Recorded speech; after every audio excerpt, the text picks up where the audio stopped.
Welcome back. It's time to start building the armature. And I had made the feet really wide from the front view and kind of disproportionate to the ankle and the lower leg.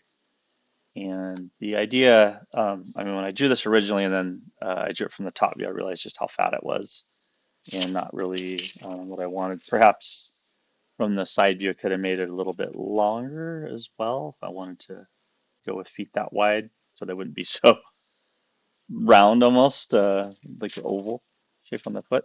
And here's the tie downs that we're looking at using. So you have a variety of sizes. So you see those gold ones are a little bit bigger in the diameter, but then we took it to the guillotine cutter, metal cutter in the shop, and we cut these two sides pretty easily on there.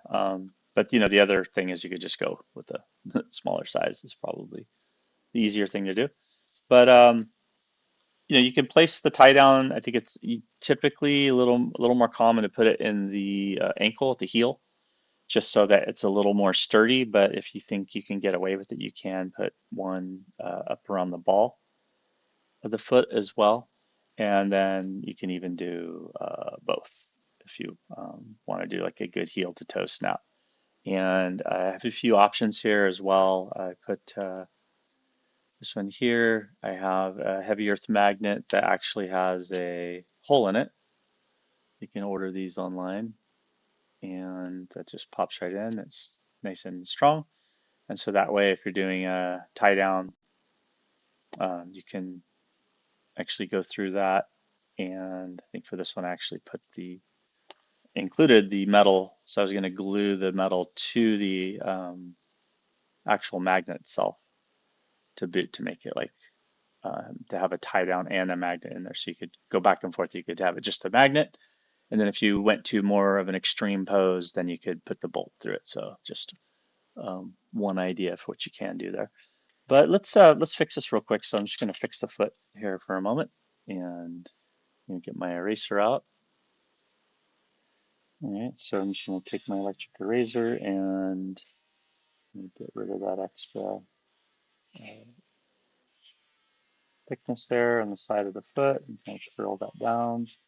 And now he only has four toes, of course. So then the next step, of course, would be to add an extra toe in there.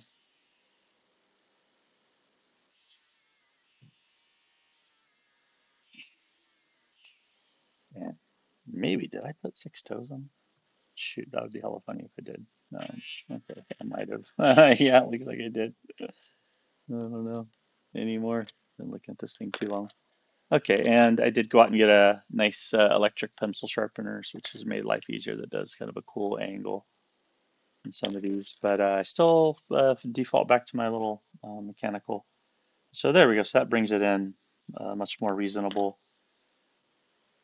thickness. I can bring that extra toe out there, and then it's still behind the little toe. It's still going to come out here just a little bit past the toe is like that. And then as it comes up through here, want to extend the ankle and the lower leg out just a little bit. So we talked about some reference, things like the Prudes or Flintstones, or they kind of the oversized lower leg because they're more, a little more feral, a little more wild, and I think that'll work out okay. So I'm just going to bring this out a little softer, make a little more sense. And then, as I mentioned before, there's a downward angle diagonal here that the outer ankle is indeed lower than the inner ankle.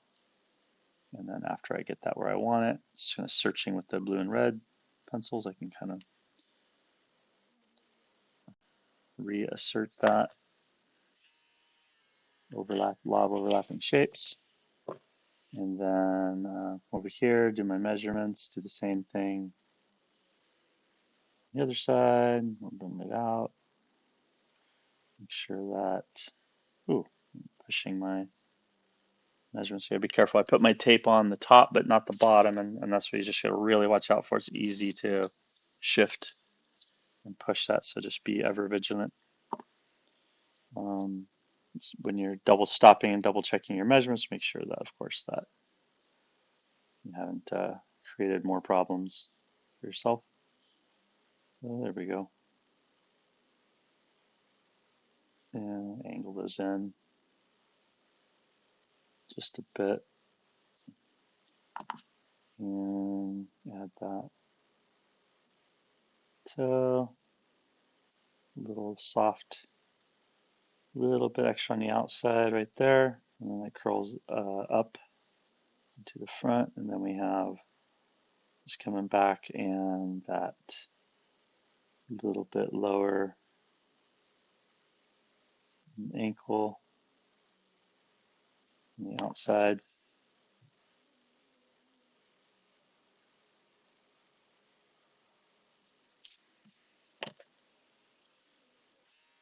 And see that in some of this upper that shadow too. And you see that little bit makes a huge difference. And that's just kind of the nature of the beast with these stop mo puppets. They're going to, at this scale, every little, 30 second, 30 second of an inch matters a great deal. So there we go. So that gives you a little bit um,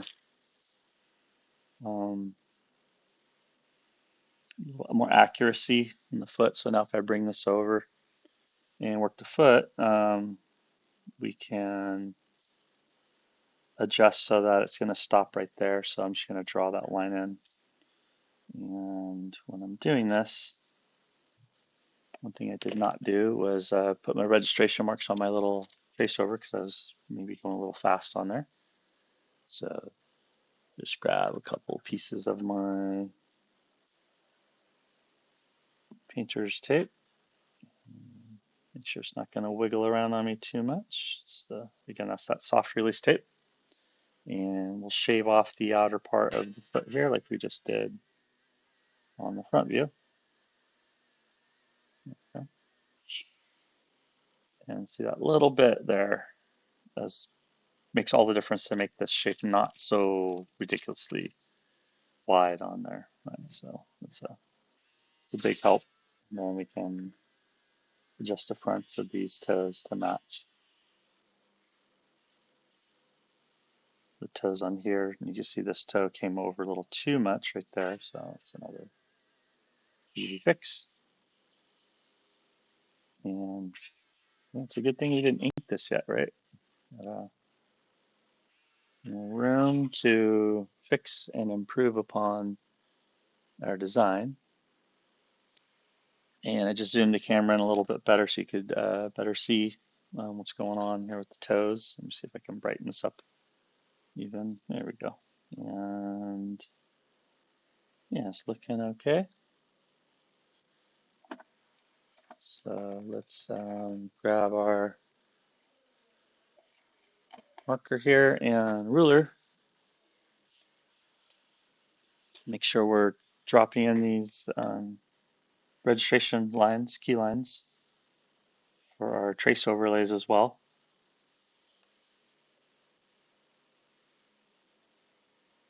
Everything looks good. I'm going to take a breath, be accurate. Let me do these.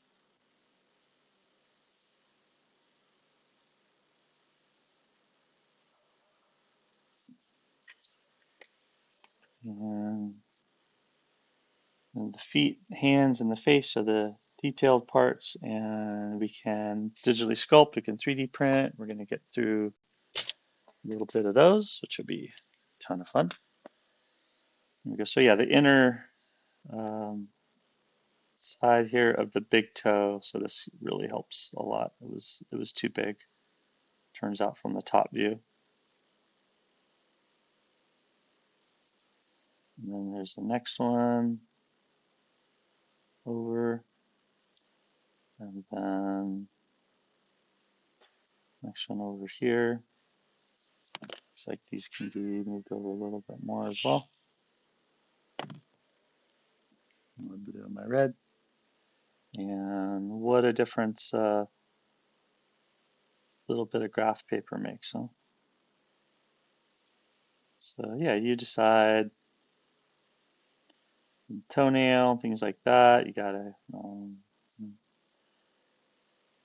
pick and choose where your details are gonna be, and you're gonna have it more detailed in one area. Does it make sense to catch it up and make it a little more detailed in the other area? Those are all important design decisions you make as you're doing these drawings. You got to stop and remember, okay, am I just making this more or less detailed just to do it because I want it that way, or does it make sense for the design?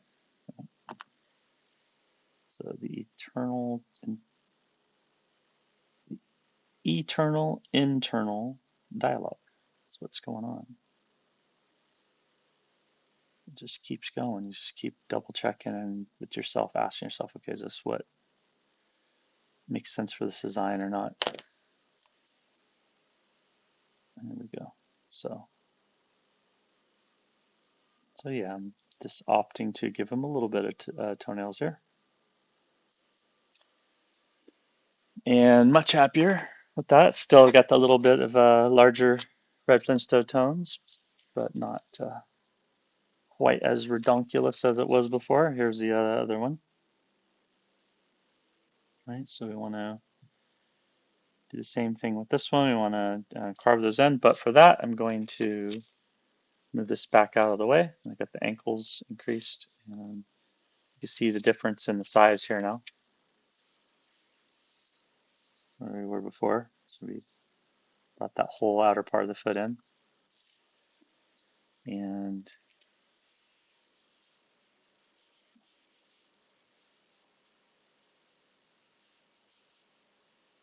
I think I could bring that in even a little bit more. Let's do that. You know, and you'll make these final decisions as you are sculpting and modeling and fabricating the puppet. Right? So we go little more, a little closer to regular human anatomy. And I think that's the way to go with this one. So we'll just bring this down for a moment. And there's the bottom of the foot. And you can see I have some changes to make there. So grab our tape. Okay, just trim the tape down for a moment and go back in here and fearlessly erasing and fixing and getting this done.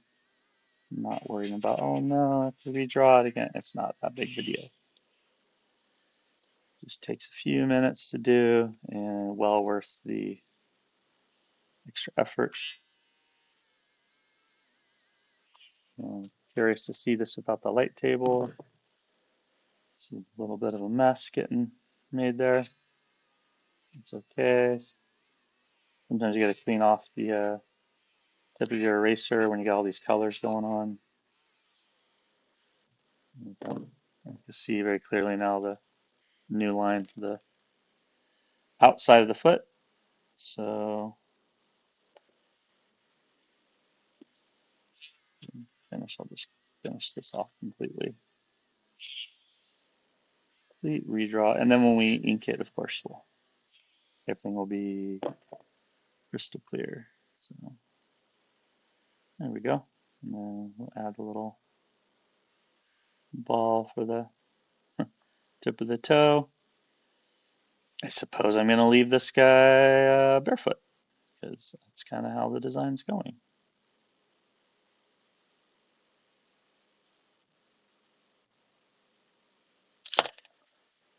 Which I think is kind of fun to do. I don't think I've done stop motion toes yet. I've done claws and paws.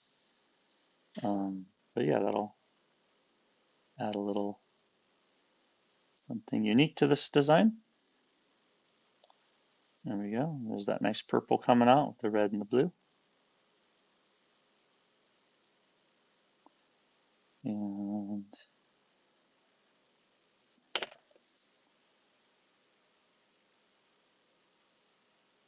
should be good enough.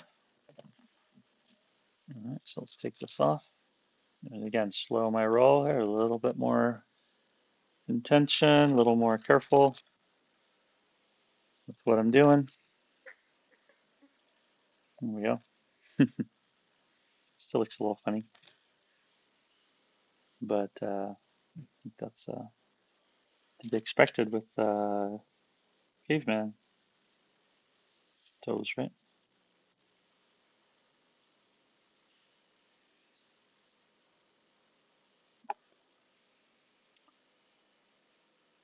And yeah, you can adjust some of the stuff. Definitely, you can eyeball. Yeah, I think I should bring that pinky toe back some more. Your toes are a little, and even the little shrimp just to the side of it. Little fingers, as they're known in some cultures. With you do the translation. Little foot fingers. There we go. Okay. That ball's a bit messy in there. Whatevs. That's good enough. I mean, even with the little footprint. Um, double check this again on the ankles. Did I widen them enough? And here on the calf and the shin. I think so.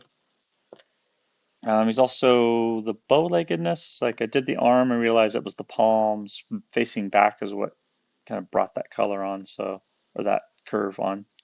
So I could go curve and then back here and then bring it in at the knee curve back. But I think I'll just stick with that for now and we'll get to the armature building process. Okay, so have different thicknesses of wire here.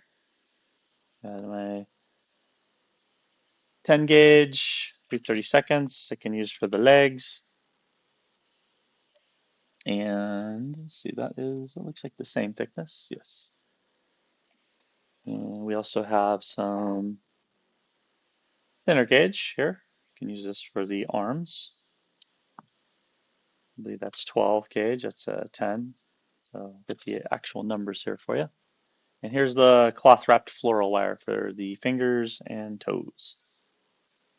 So yeah, that's 3/32 and 10 gauge, and this is 1/16, which is 16 gauge. So I'm going to use this thinner one for the arms, and it's going to run up through the torso. I'm going to use this thicker one here for the head down to the spine and then down to the legs. So here's our pattern once again. And so I want to double check on this pattern now that we actually have the feet established, and we can go in here and say, okay, where's that hoop at for the feet? And does this actually make sense? So grab my side view. Aha, the light flashed on all by itself. There we go. Remember, when we do that hoop, that's kind of a top and side view for that foot, right? So just make sure I mark this properly. My pen will write for me. Top and side view. Foot hoop. And kind of make sure we're really clear about what we're looking at there. So in order for that to work right, we want to just drop the foot over the top of it, and either one of these will work just fine. And we can see that from the side view, if we want that to drop right in on there, there we go. That should work fairly well. I think we could make the hoop a little bit bigger and have it kind of go out a little wider. And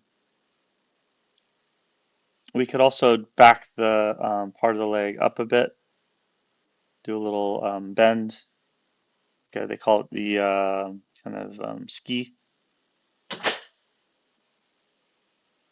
back and have that hoop right in the middle there, and then we could expand if we want to do floor wires and actually animate or rig his toes individually. We could, which could be kind of funny. I haven't really done that before with a humanoid character, at least. So let's lay this out and get ready to build the armature.